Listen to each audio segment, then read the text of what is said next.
Yo, peace, family. Since, I've been watching, different people of, status when it comes to celebrity and stuff like that. And I noticed that everybody wanted to be, or still today wants to be, a motivational speaker. Okay. And I was once a person that when I seen motivational speaking, I thought it was really interesting. But as I began to understand the world a little bit better and understand the world in a different perspective and things like that, it kind of hit me a certain way, right? Motivational speaking is, in my opinion, as of 2025, it's really just a bunch of rah-rah noise. Motivational speaking is really used today in a perspective of your status and how you can get other people to buy into you. You know what I mean? And I don't want to take and discredit, motivational speakers like Les Brown and stuff like, and guys like that, because they did a lot of things in their career. But I'm talking about the people right after, the Les Browns and stuff like that. It's just a bunch of rah-rah, man. They not really, motivational speaking is not inspiration, okay?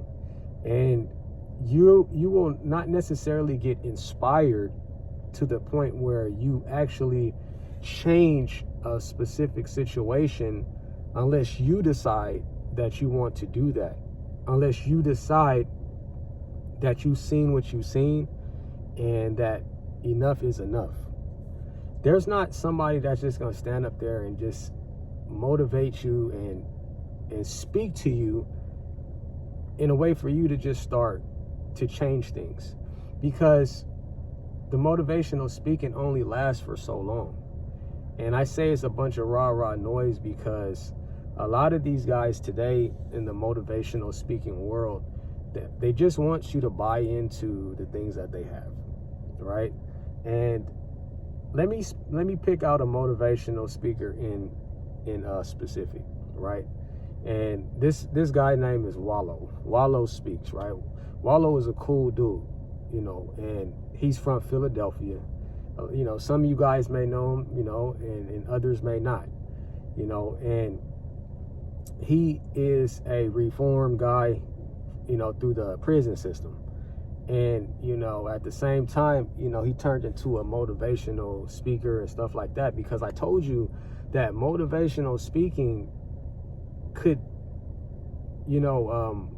have people buy into you, just because, you did something and then now you want to speak about it, it's going to bring in, the same eyes in which some people may not even change, and at the same time, a lot of the motivational speaking or speakers are not coming from a genuine place. And I'm not saying that about Wallow. Wallow, he may be coming from a genuine place, but I don't know him personally.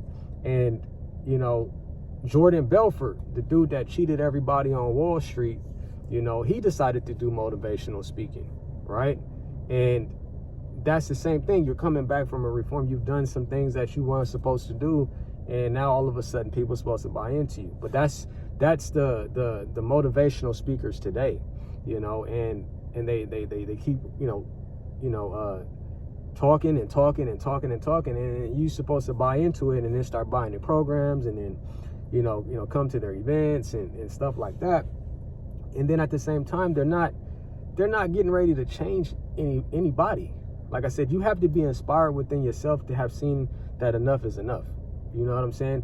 And the more you just keep feeding into motivational speaking, you just become this warped mind that just sits around just listening to everybody talk. You're funding them and they're just talking, right?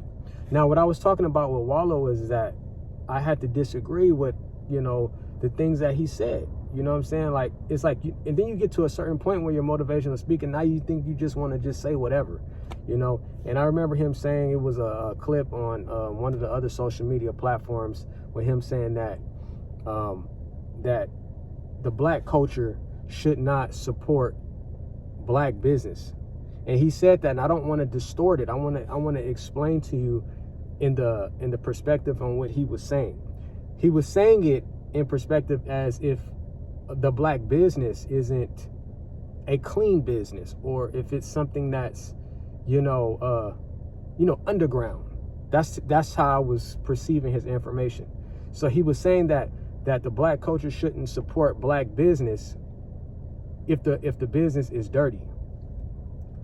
And my response would be, well, what other culture do you know that goes and stands up and tells the same people watching them that they shouldn't go and support the businesses, whether it's clean or whether it's dirty? You would never hear another culture say that.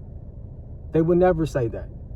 You know what I'm saying? But that's what I'm talking about. Like I said, motivational speaking, man, you really want to keep your energy, to a fine-tuned setting when you're listening to most people, because they're not going to be genuine to a point that you actually receive, healthy information. Like what I'm explaining to you is that you shouldn't go around spending your money on all these different motivational speakers when they're not going to really do anything for you, right?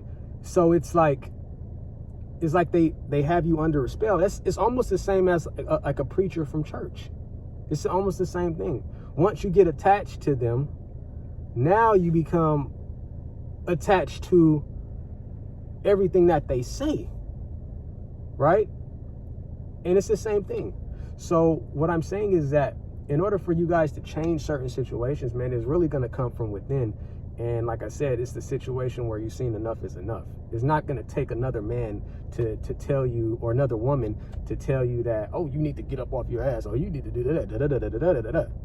I've been there, done it. I've seen so many motivational speakers, right? And the real motivational speakers come by way of the past, like the Marcus Garveys of the world, right? The Malcolm X's, the Dr. Martin Luther Kings. And let me tell you why. Because they didn't call themselves motivational speakers. They spoke with the initiative to get a message across. If somebody has to tell you that they're a motivational speaker, more than likely they're just coming after your bread, because they know that you're gonna feed into everything that they say. So that's the difference between actual speakers and a motivational speaker. You guys understand what I'm saying? So if you're gonna attach to somebody that has that type of ingenuity, the Marcus Garveys, the Martin Luther Kings, the Malcolm X, the John Henry Clarks, those are the actual speakers that you should be attached to. But with that being said, that's all I got for you guys. Like and subscribe to this video, and remember, the truth's in session. Peace.